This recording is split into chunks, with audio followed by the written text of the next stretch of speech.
En general, la década de los años 60 fueron convulsionados por la acción colectiva de las personas, especialmente jóvenes y obreros, que alzan su voz buscando ser escuchados.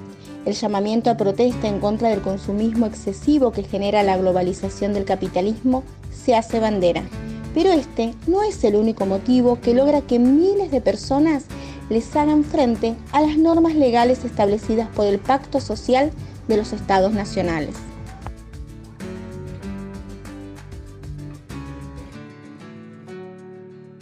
La Revolución Cubana, la Guerra de la Independencia Argelina y la guerra contra el Vietnam fueron grandes causas que desataron masivas y consecutivas protestas. La facilidad de conectarse con otras personas debido a la normalización del viajar, las comunicaciones fluidas, sobre todo a partir de las telecomunicaciones, radios y periódicos, sumada a la aculturación globalizada, permitieron que estos tumultuosos hechos den la vuelta al mundo, causando en las personas un fuerte rechazo y no aceptación de una vida que se rige por las bases del capital, la sociedad de consumo, el imperialismo y la guerra.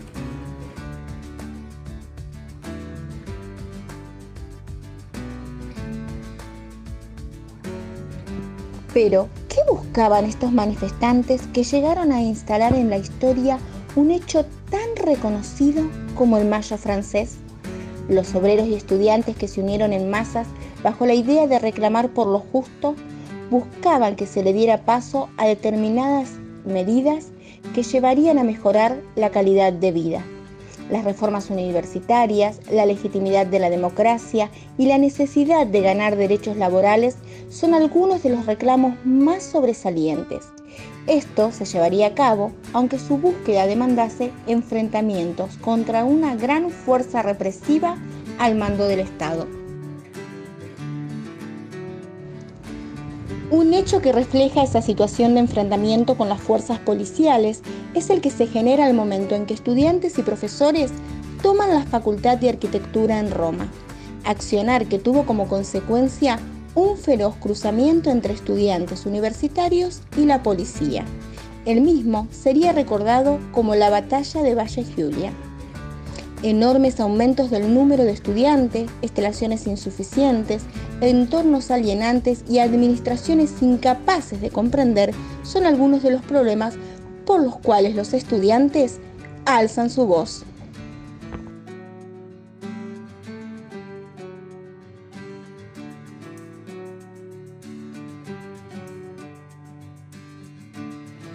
El cúmulo de protestas sucesivas comenzó en la Universidad de Nanterre, ubicada en París. En el año 1967, Nanterre se vio totalmente paralizada por una huelga de estudiantes denunciada a las autoridades por el rector de la facultad, lo que generó que un gran grupo de policías fuera convocado para vigilar a los estudiantes.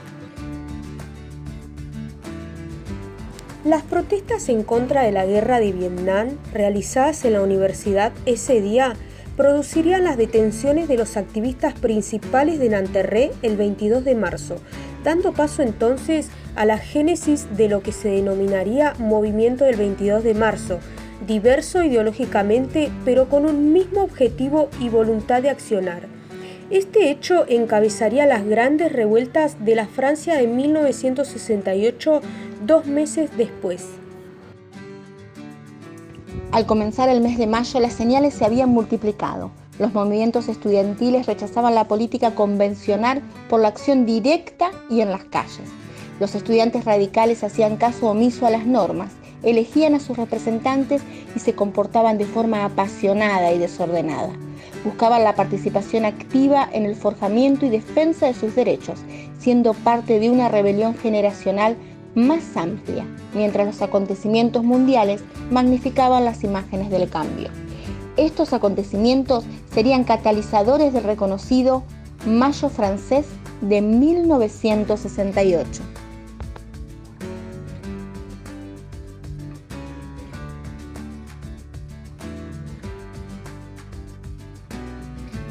El Mayo francés había comenzado con una congregación de estudiantes en el patio universitario de la Facultad de la Sorbona, lo que ocasionó la llegada de las fuerzas policiales al estilo del 22 de marzo en Nanterre, que desencadenó un enfrentamiento entre ambos grupos y la consecuente detención de 596 personas.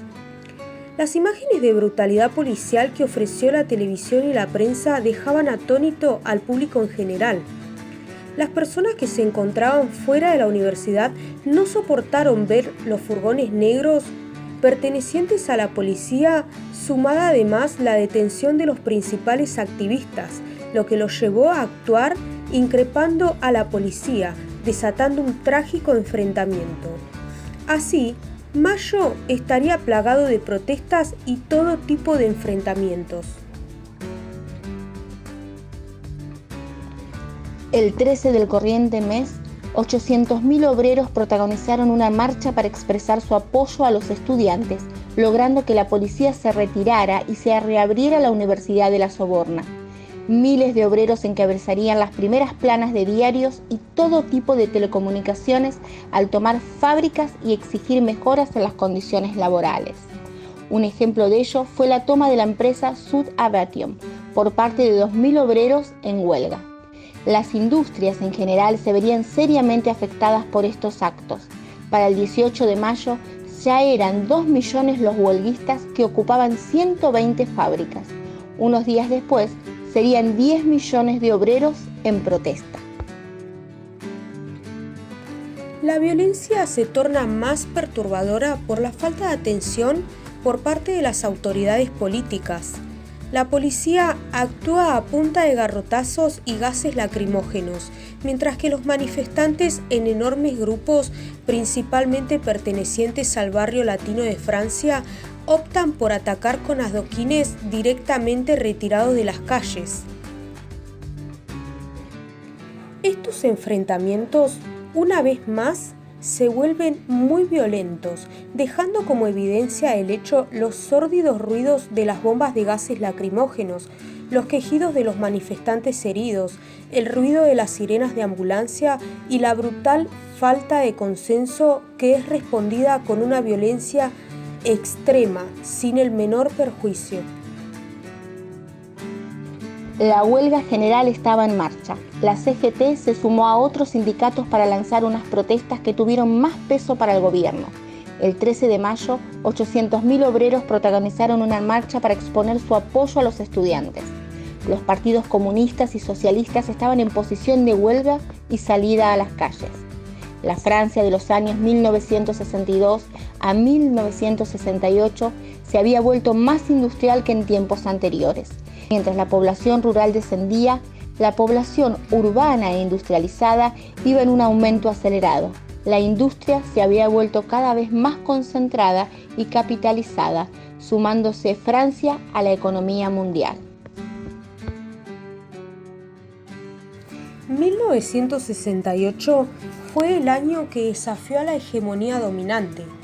Los conflictos resultantes tardaron muchos años en resolverse, pero sus efectos a largo plazo fueron enormes, ya que redefinieron la política. Cerramos con una cita a modo de reflexión y aportando otra mirada desde el lado de Hobsbawm.